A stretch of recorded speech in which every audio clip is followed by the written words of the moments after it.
Hi, everybody. I want to present to you the physical-chemical characterization of our galvanic anodes from GACP based on aluminium already, and the release elements from this cathodic protection. So in the context of the acceleration of the deployment of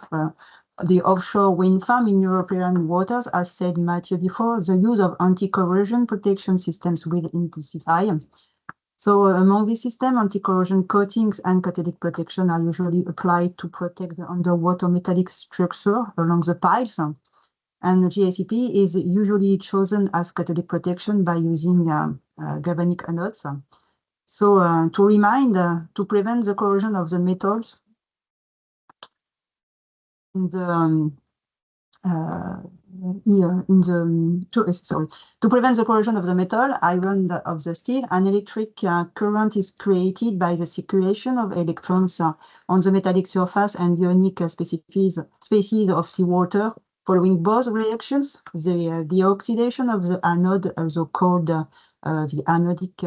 reaction, and the reduction of the water species, and also called the cathodic reaction.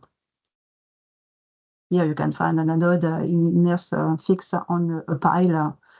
in seawater. So here in this slide, you can see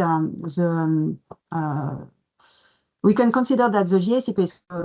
is one of the major anthropogenic sources of metal released into the marine environment, and in particular aluminium, due to the major levels of this metal in galvanic anodes.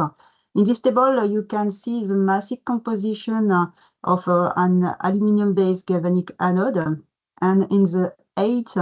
of the 26 metallic elements, we find aluminium as the major constituent, the zinc as the second element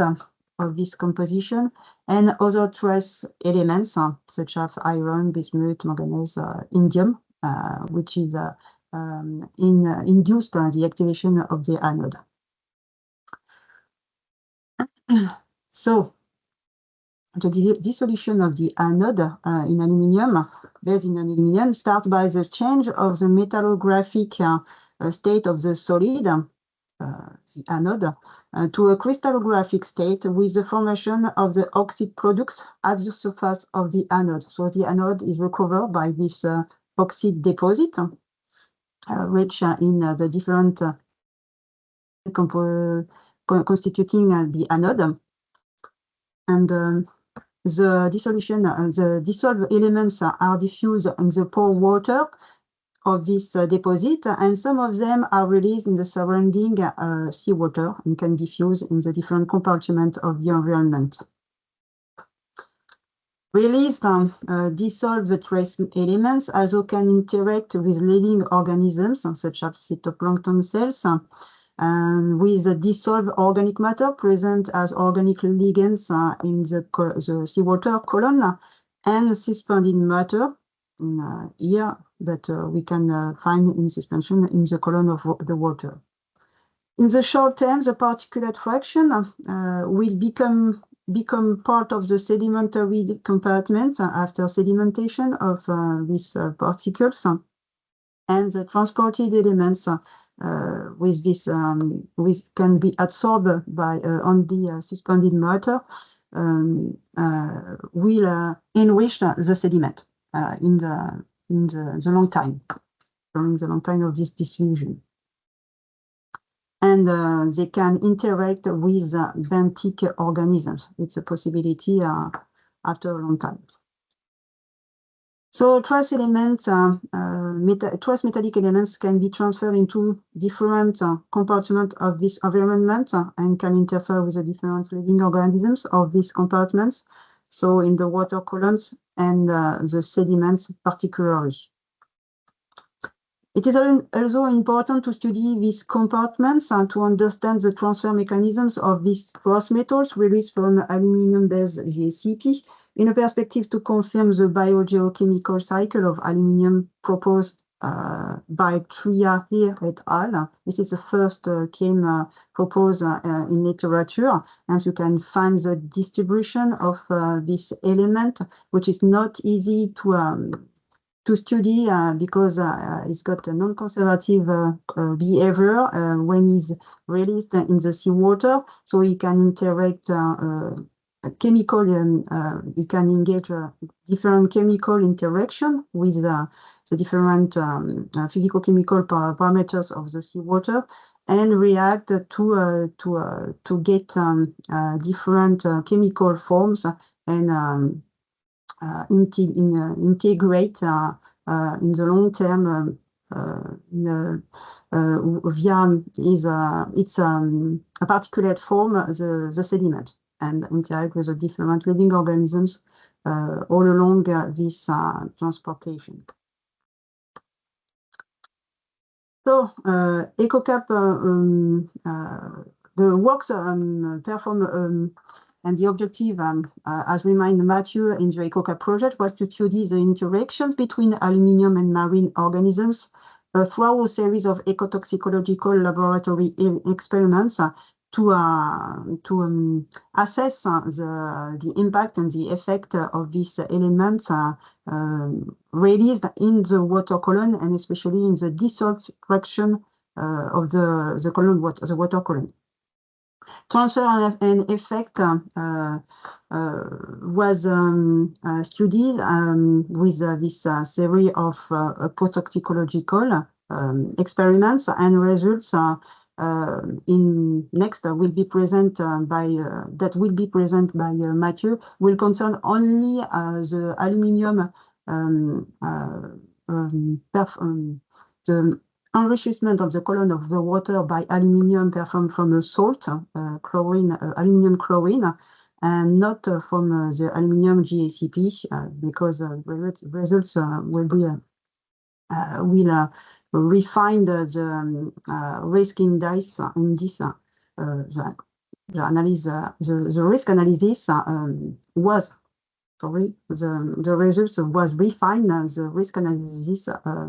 of aluminium, of the neck of aluminium via the salt used for this in this experimentation. So you will have just a presentation of this results by Mathieu in next slides. So the distribution of trace elements between dissolved and particulate fraction of the seawater and the chemical forms present in each of these fractions describes the physical and chemical speciation of these elements, all of these elements or trace elements released from the anode. So the physical chemical parameters influencing the speciation of trace elements, and more particularly aluminium, are different, and they are a lot. First, we can cite pH, salinity, the initial concentration of this element in the water column, the dissolved organic matter, the suspended matter, and the organic ligands present in this in the dissolved fraction of the water. So the speciation of aluminium released in seawater column is already complex and need more understanding. This speciation in seawater is very different from that in fresh water, and there is a small number of works in these fields. Aluminium is a metallic element that exhibits a non-conservative behavior that I told you before in the marine environment, as its distribution depends on the evolution of the numerous abiotic cited just before and biotic factors. At a pH of 8.2 in seawaters, so the dominant inorganic ligands that complexes it is hydroxide ion, the hydroxide ion, as well as for the iron and the indium. Alberti and Al describe prevalently presence of aluminium as colloidal matter and strong complexes formed with the hydroxide ion and underaluminate ion complex. For the authors, natural organic matter are very important in determining the mobility, determining the mobility and toxicity of this metal. And Milero and collaborators confirm these chemical forms with a repetition of 6 and 8% of aluminium ion and 3 and 2% neutral hydroxide. This is the first provision of repartition of this element in the water column. Authors predict in an increase, with the same authors predict an increase of the colloidal part with ocean acidification. More recently, Markish and colleagues have argued that aluminium speciation also depends on the presence of inorganic alkali and alkaline earth ligands, which are responsible for the formation of inorganic complexes that give a different chemical distribution, ruling out the presence of aluminum hydroxide in favor of numerous inorganic complexes with the aluminate ions. So we've got some different hydroxide formed with aluminium and different alkalino tier, such as magnesium and sodium and calcium. These few studies confirm the need to better understand the interactions between aluminium and the different compartments of the marine environment, which is not few studied today and in the past.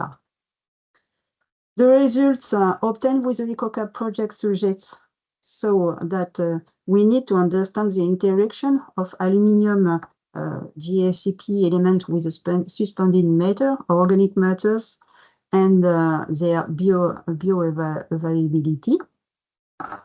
This is necessary to develop integrative passive samplers to specific tracers of anode, such as indium, which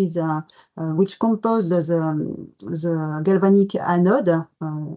and sometimes gallium, and that are some elements not really representative naturally in the marine environment, and especially to identify the traceability of the element released from the offshore wind farm. And it is necessary to monitor trace metals in suspended matter and sediment in situ, and to perform experimental assays in laboratory to understand the interaction of aluminium and the other trace elements from the anode with the column of the water. The objective is to improve knowledge of the interaction of these elements with, in the long term, the sediments, because the suspended matter, the future of the suspended matter is to integrate the sediments and to enrich with the elements adsorbed at the surface of the suspended matter to enrich the sediments in the long term. To define a new PNEC associated with the enrichment of the sediment with adapted ecotoxicological test experiment that could be conducted in chronic condition, because in the future the provision of the increase of the different elements released from the anode is high. So you've got here some results given by